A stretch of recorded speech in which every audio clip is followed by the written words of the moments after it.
में nether portal से Steve और एलेक्स बाहर आते हैं। वो लोग बहुत ज़्यादा दुखी थे क्योंकि उन्होंने अपना एक दोस्त खो दिया था। वो गांव और शहरों के शोरगुल से दूर एकांत में रहना चाहते थे और इसलिए उन्होंने एक शांत इलाके में अपना एक घर बनाया। कुछ दिन बीते और एलेक्स ने ये नोटिस किया कि स्टीव कुछ खोया खोया सा रहता है। उसे आज भी ऐसा लगता है कि एरिक के मौत की जिम्मेदार वो है, लेकिन ऐसा नहीं था। उसके ध्यान को बस किसी दूसरी जगह शिफ्ट करना था और इसलिए एलेक्स एक प्यारी सी कैट लेकर आती है जिसे देखकर स्टीव काफी खुश होता है। वो कैट सच में काफी ज्यादा क्यूट थी और इसलिए उन्होंने उसका नाम रखा किटी। लेकिन वो एक नंबर की आलसी बिल्ली थी, पूरा दिन बस सोए रहती और इसलिए उन्होंने उसे ट्रेन करना भी स्टार्ट कर दिया। ऐसे ही दिन बीता और कुछ हफ्तों बाद एक सुहानी सुबह जब स्टीव फार्मिंग कर रहा था और एलेक्स जंगलों से लकड़ियां काट रही थी, तभी स्टीव को एक हलचल महसूस होती है। उसे ऐसा लगता है कि एक बड़ी सेना उसके करीब आ रही है और वो और कोई नहीं, विदर स्केलेटन्स थे जिनकी संख्या देख स्टीव की धड़कनें बढ़ गई। धक धक धक धक धक धक। इतने सारे विदर स्केलेटन्स को देख किटी उल्टे पैर जंगलों में भाग जाती है। स्टीव आगे बढ़ता है लेकिन उससे तुरंत ही विदर स्केलेटन्स घेर लेते हैं। क्या चाहिए तुम्हें? क्यों आए हो यहाँ? विदर स्केलेटन्स ने स्टीव के सवालों का कोई जवाब नहीं दिया तो स्टीव ने अपना तरकीब अपनाया, उन्हें मुक्का मारा।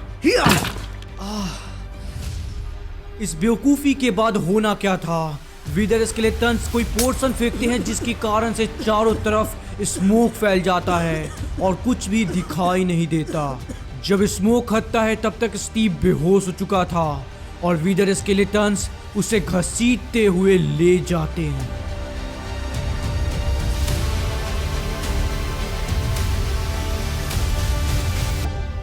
कुछ ही देर में किटी एलेक्स के पास पहुंच जाती है जो कि जंगलों में लकड़ियां काट रही थी।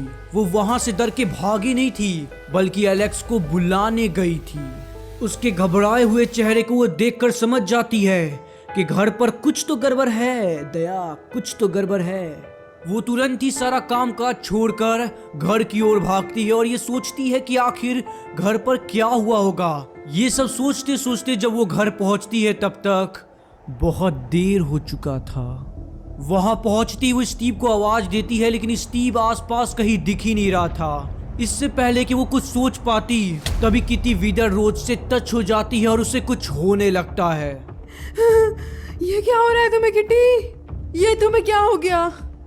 विदर रोज ये यहाँ कैसे? इसका मतलब यहाँ विदर स्केलेटन्स आए थे, पर कौन उन्हें भेजेगा? कहीं ये विदर किंग का काम तो नहीं?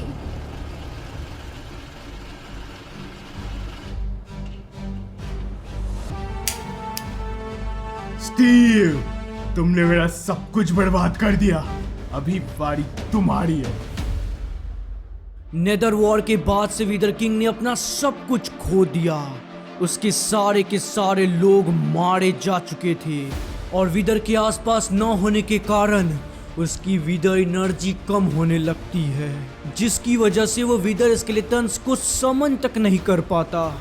उसकी जिंदगी में अब कुछ नहीं बचा था और इसका जिम्मेदार वो स्टीव को मानता।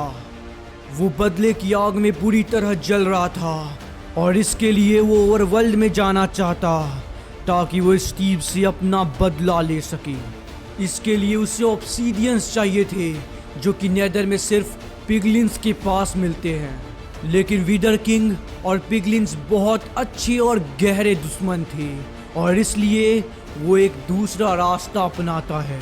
नेदर की गहराइयों में माइन करके वो एक प्रीशियस स्टोन को कलेक्ट करता है जिससे वो अपनी पहचान छुपाकर नेदर के ब्लैक मार्केट में बेच देता है, जहां से उसे 2 ऑब्सीडियंस मिल जाते हैं। उसे पाकर वो अपने विशालकाय लेकिन वीराना हो चुके कासल के पीछे जाता है जहां एक रूइंड पोर्टल था।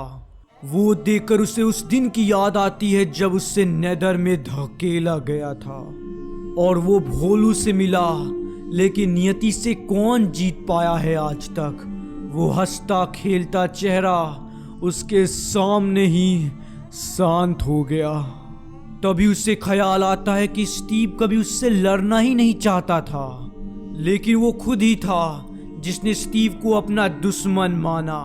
ये सब सोचते सोचते वो पोर्टल को ऑन करता है, तभी उसमें से एलेक्स बाहर आती है।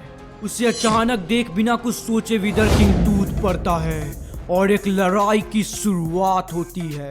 एक्चुअली एलेक्स को लगता है कि स्टीव को किडनैप करवाने में विदर किंग का हाथ है, इसलिए वो एक पोर्टल बनाती है, लेकिन वो पोर्टल विदर किंग के पोर्टल से कनेक्ट हो जाता है और वो यहाँ आ जाती है। विदर एनर्जी कमजोर होने के कारण एरिक को चक्कर आता है और उसका फायदा उठाकर एलेक्स उसके गर्दन पर तलवार रख देती है। क्यों? आखिर तुमने स्टीव को क्यों किडनैप करवाया? मुझे नहीं मालूम तुम क्या कहना चाहती हो। ज्यादा भोली मत बनो। तुमने विदर स्केलेटन्स को भिजवाकर स्टीव को किडनैप करवाया है। अरे ये सब चिंदी चीजें मैं नहीं करता। मुझे अगर उससे बदला लेना होता ना तो मैं खुद ही जाके उसको मार डालता। तो तुमने विदर स्केलेटन्स नहीं भेजे? नहीं, स्टीव को क्या हुआ है?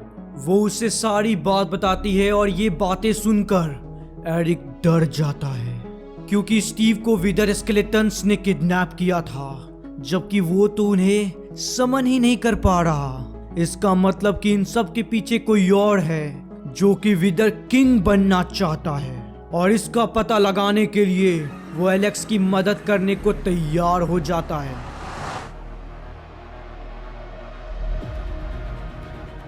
जब वो ओवरवर्ल्ड में जांच पड़ताल करने के लिए एलेक्स के घर पहुंचता है, तब उसे विदर एनर्जी महसूस होता है, और ये विदर एनर्जी उसके कैट में से आ रही थी। अरे कुछ करो, मेरे किटी को ठीक कर दो। ये ग्रीन विदर? मैं समझ गया इन सब के पीछे किसका हाथ है। गामा।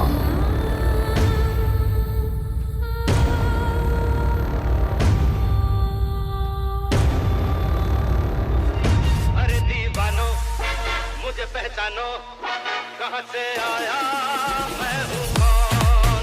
अरे दीवानो मुझे पहचानो, कहां से आया मैं हूं। ये गामा कौन है? ये बात है कई सालों पहले की, जब विदर एम्पायर पे गामा का राज हुआ करता था।